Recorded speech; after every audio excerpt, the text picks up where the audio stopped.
Hello and welcome back to Mind Leaves. My name is Sam and today we're going to talk about two of the most common soil amendments in the world, perlite and vermiculite.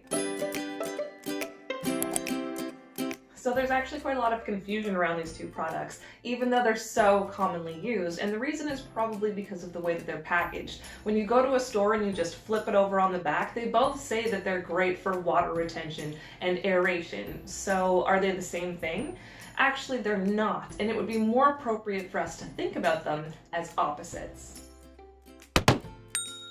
Now, both perlite and vermiculite are made from heating and expanding volcanic rocks. Perlite actually ends up becoming this white, incredibly lightweight, porous product.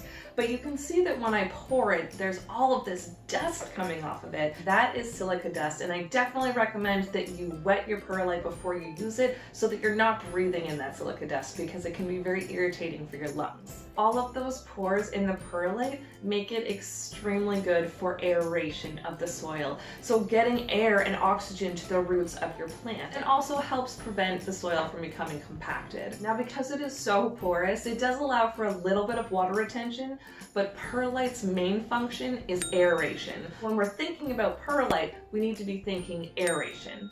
One of the biggest downsides to perlite, at least in my opinion, is that it is actually so lightweight that when you water your plant, it tends to all kind of float to the top rather than staying nicely dispersed within your soil.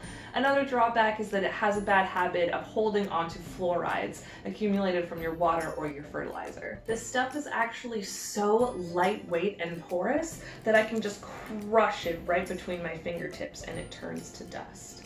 Now, vermiculite, on the other hand, vermiculite is basically a sponge. It holds a lot of water. So you can add this to soil mixes where you want a lot of water retention. It does offer a little bit of aeration as well, but vermiculite's primary function is definitely water retention, with a secondary being aeration. So for vermiculite, we might add this to a soil mix where we're doing seed starting, or maybe a plant really needs a lot of moisture, because vermiculite's going to hold onto that moisture for us. It also makes a really good top dressing for seed startings, or just an attractive top dress for moisture-loving plants in general. Whereas on the other hand with perlite, we could add this to any type of plant, moisture or dry loving, to help with aeration and also to help with soil compaction. So now if we were to compare the two side by side, perlite, primary function, aeration, secondary function, water retention.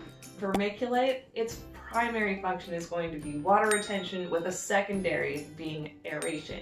So you can see how they do the same thing, but actually they do it in opposite ways. So I really hope that this was helpful for you to sort of figure out the ins and outs of perlite and vermiculite, because they are both excellent amendments, and that you go on to make awesome soil mixes for your plants. My name is Sam, and until we get to hang out again, take care of your plants and yourself.